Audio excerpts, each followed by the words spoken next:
असं मानलं जातं की भगवान श्रीराम यांचे नाव भगवान शिव यांना सुद्धा अतिप्रिय आहेत। जर कोणतीही व्यक्ती श्रीराम नामाचा जप करत असेल तर भगवान शिव त्या व्यक्तीवर प्रसन्न होतात आणि त्या व्यक्तीला भगवान श्रीराम आणि भगवान शिव यांचा आशीर्वाद प्राप्त होते आणि त्या व्यक्तीला स्वतः बलवान असल्याची जाणीव होते।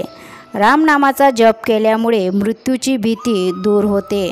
राम नामाचा जप केल्यामुळे व्यक्तीला सगळ्या पापांपासून मुक्ती मिळते। राम नामाचा जप केल्यामुळे व्यक्तीला सगळ्या सुखाची प्राप्ती होते। राम नाम जपल्यामुळे माणसाला प्रत्येक क्षेत्रामध्ये सफलता प्राप्त होते।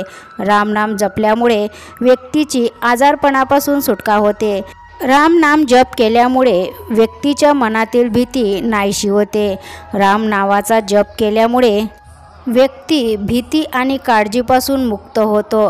राम नाम जपल्यामुळे धनाची प्राप्ती होते। दररोज राम नामाचा जप केल्यामुळे आर्थिक तंगीपासून सुटका होते। राम नाम जपल्यामुळे हनुमान प्रसन्न होतात आणि त्यामुळे त्यांचा आशीर्वादसुद्धा आपल्याला प्राप्त होतो। राम नाम जपल्यामुळे शत्रूपासून मुक्ती मिळते। राम नाम जपल्यामुळे माणसाला मानसिक शांती प्राप्त होते। असं मानलं जातं की भगवान श्रीरामांचे नाव इतके शक्तिशाली आहे की त्यांचा जप केल्याने शरीरात ऊर्जा उत्पन्न होते। रामनाम जपल्यामुळे स्वतःमध्ये चेतना आणि ऊर्जा येते। जर तुम्ही संकट आणि अडचणींनी त्रासलेले असाल तर रामनामाचा जप केल्यामुळे सगळ्या संकटांपासून मुक्ती मिळते।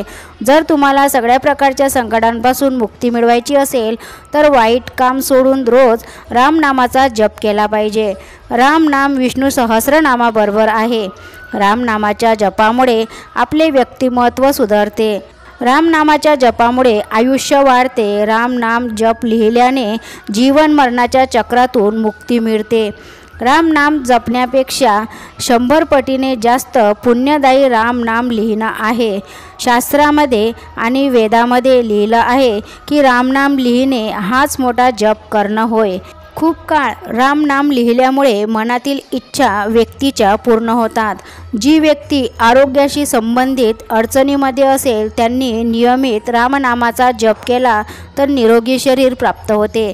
एखाद्या व्यक्तीने रामनाम दरबाराचे स्मरण केले आणि 108 वेळा जप केला तर सगळ्या संकटांपासून मुक्ती मिळते।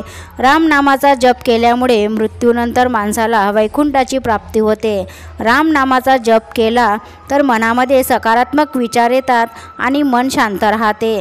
राम नाम जर लिहून पर्समध्ये ठेवले तर धनाची वृद्धी होते आणि मंगळ यांचे शुभ फळ प्राप्त होते। रामनामाचा जप केल्यामुळे संपूर्ण ब्रह्मांडाची शक्ती शरीरामध्ये संचारते। रा बोलताना तोंड उघडायचं आणि म बोलताना तोंड बंद करायचं, तेव्हा या शक्ती शरीरामध्ये संचारतात। रामनामाचा जप केल्यामुळे सर्व समस्या दूर होतात, मन शांत राहते, स्वास्थ्य चांगलं राहते, आरोग्य चांगलं राहते, वाईट गोष्टीपासून आपलं रक्षण होते। माहिती आवडल्या चॅनलला सबस्क्राईब, लाईक, शेअर नक्कीच करा। तर चला मग भेटूया नवीन माहितीसोबत। श्री स्वामी समर्थ। जय जय स्वामी समर्थ।